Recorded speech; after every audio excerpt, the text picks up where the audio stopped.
Hello, everyone, and welcome back to the Witch of Bees and Bones.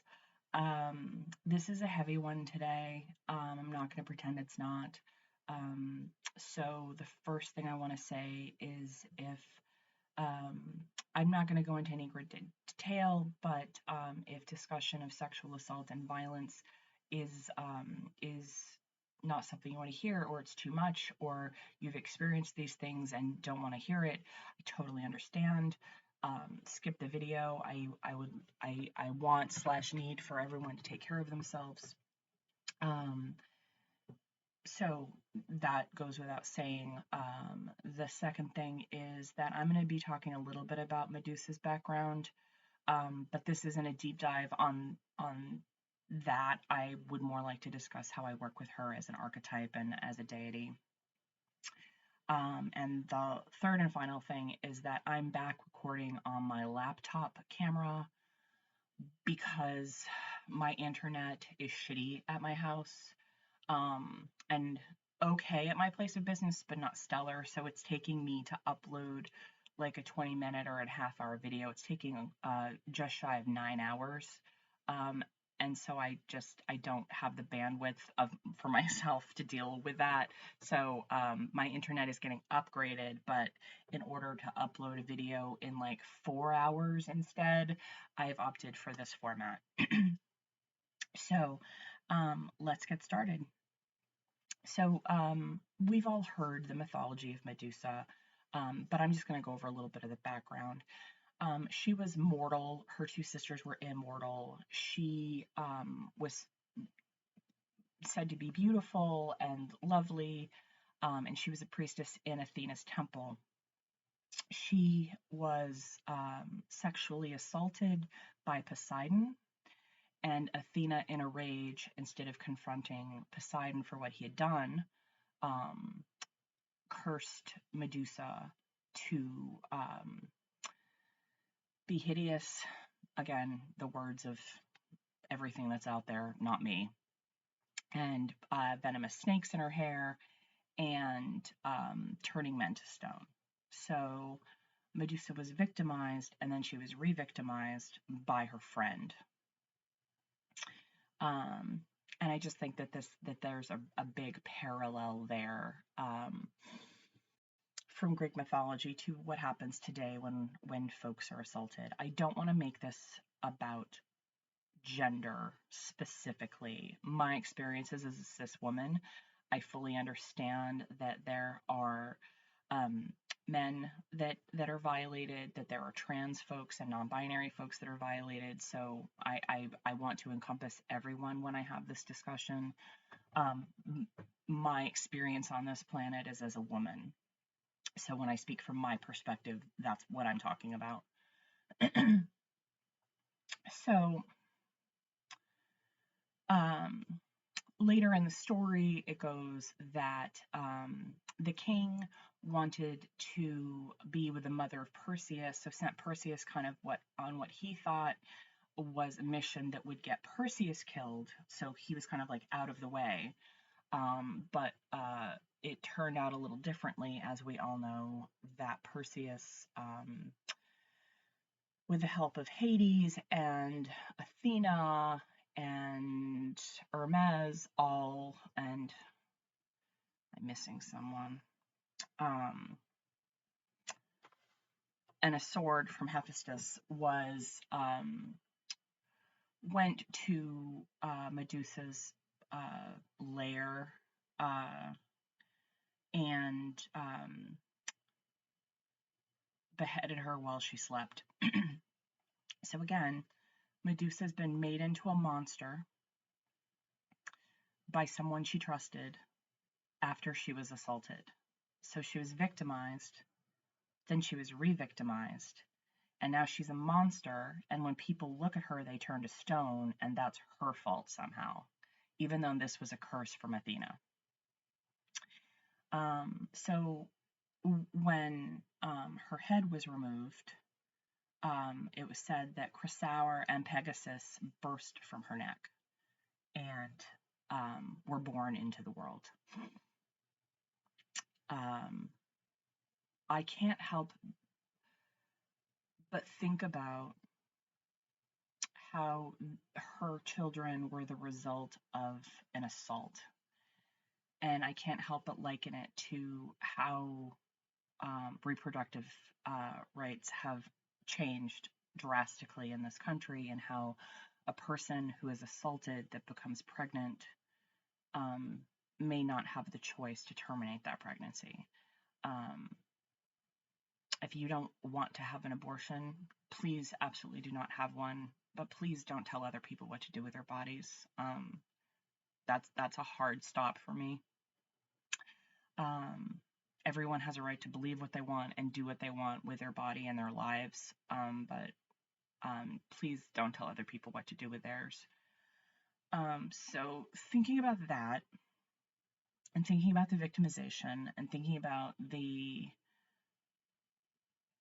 turning her to a literal monster, and then blaming her for being a monster, and then killing her, and having her children from an assault spring forth after that. That's a lot to digest. And that's why I'm not getting really deep into that, because it's very heavy and it's very sad. And it's very easily equatable to things that happen to people who are assaulted now, or who are victimized in certain ways now. What I would like to discuss is that working with Medusa, if you're a bit further along in a healing journey, if you're a person who has been abused, neglected, violated, assaulted in any capacity at any point in your life, she can be very, very empowering. She's very steady. She's steadfast. When we first started working together, I feel like we were both really sad.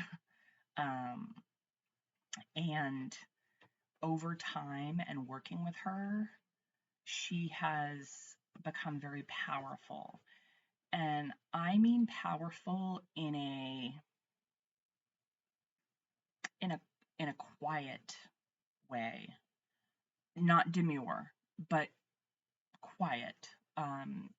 It's not the rage. It's not the um, super like high level emotion. It's very steady, and I find that very healing. Um, so when working with her, one of the first things I started to use intuitively, which I was kind of torn on, it's sort of like the cross with Jesus. Does Jesus want to be reminded of like being on a cross? I've always found that a little odd. Um, I get it and I don't get it, just to say that. But with Medusa, I have used snake skins as offerings. I find snake skins on my property. I also have a pet snake. So, and I keep all of his shed skins in a beautiful glass jar. Um, and for anybody, I, I think a lot of people know this, but I just want to make it very clear that snakes shed their skin throughout their life.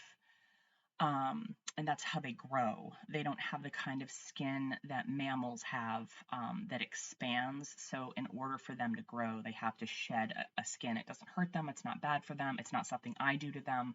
So just to be really clear on that. But I would use snake skins as offerings to her. I would also use,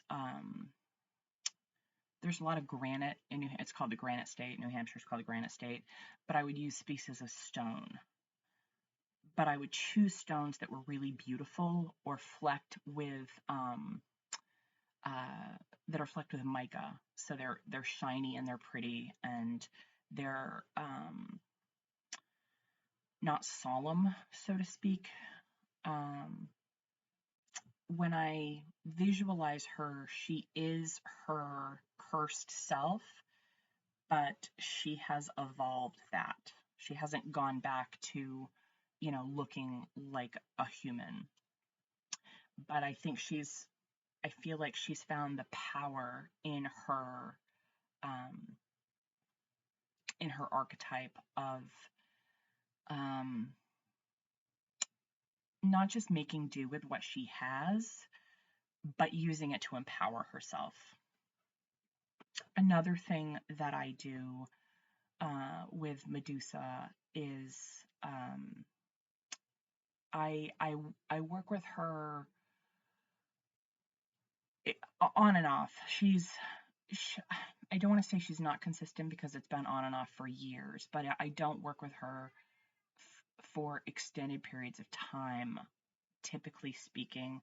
I try to get in there, get some healing done, and come out. I don't want to spend um, a lot of time in that stoic energy. Um, I'm an emotional person. Sometimes that's difficult, but stoicism is a little rigid for me. And again, her energy gets to be whatever it needs to be. But I'm just saying that this isn't, for me personally, an energy that I walk with for extended periods of time. These are for specific times of healing um, from um, from events that have happened in my life and things that I'm trying to work through. Um,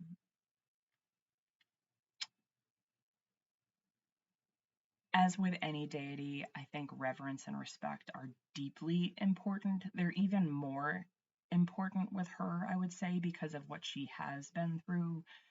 I do very much see her as deity, but she did not obviously start out that way. She started out as mortal. Some people would argue that she's not deity.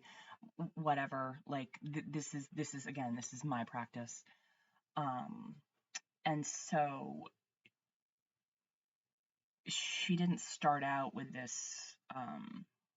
She didn't start out with any of this, and now her energy's in this quiet, solid, stoic place, but it's supportive and it gives you strength.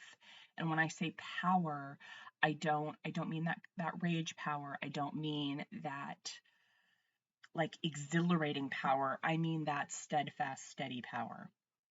And that is really lovely for me, and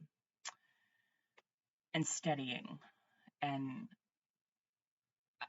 it, it's been tremendously healing over time. I did want to mention that there is, and I'm not sure where it is currently. It was in front of the New York City or New York State Criminal Courthouse in New York City. There was a statue that was actually done in 2008 by an artist by the name of Luciano Garbati. And it was actually, and I posted it on my social media. Um, I was concerned because she has bare breasts, and we all know how Instagram feels about breasts, but knock on wood, so far, so good. Um, but it's Medusa actually holding the head of Perseus. There were some arguments that the statue shouldn't have been by a man. There were some arguments that she should have been holding the head of Poseidon instead of Perseus. Um, Regardless, the image you can see on my social media is really,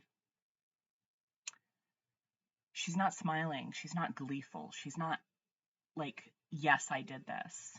She's like, I had to do this to protect myself. I didn't want to. I didn't go after him. He showed up at my house. Um,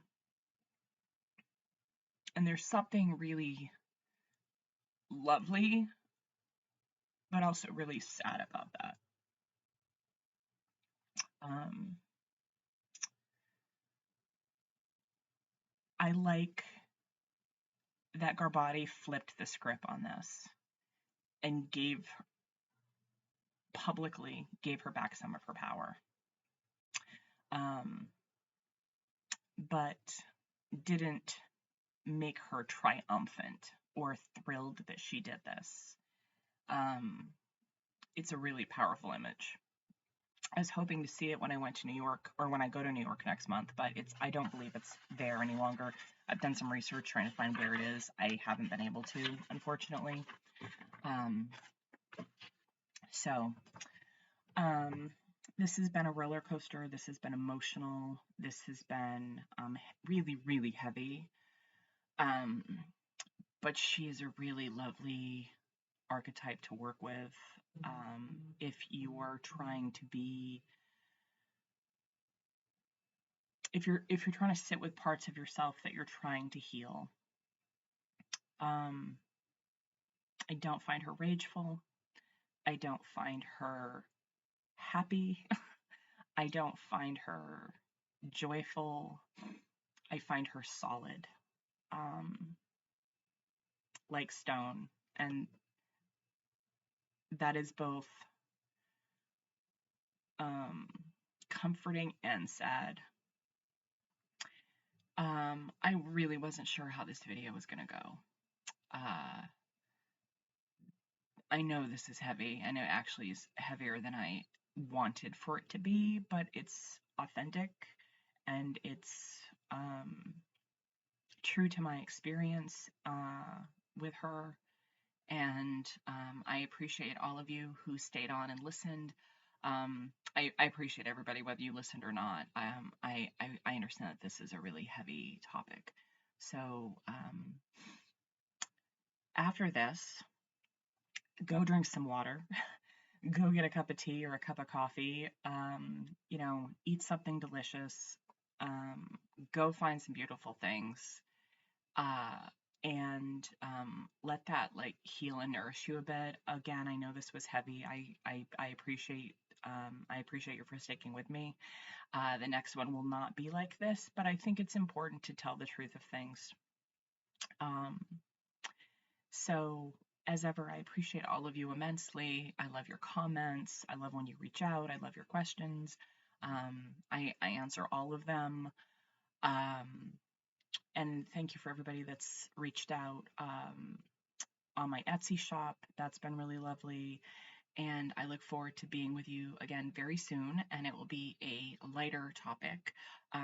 Sunshine and rainbows are not my thing, but it will be lighter than this. I can assure you of that. So be well. Take care. Bye-bye.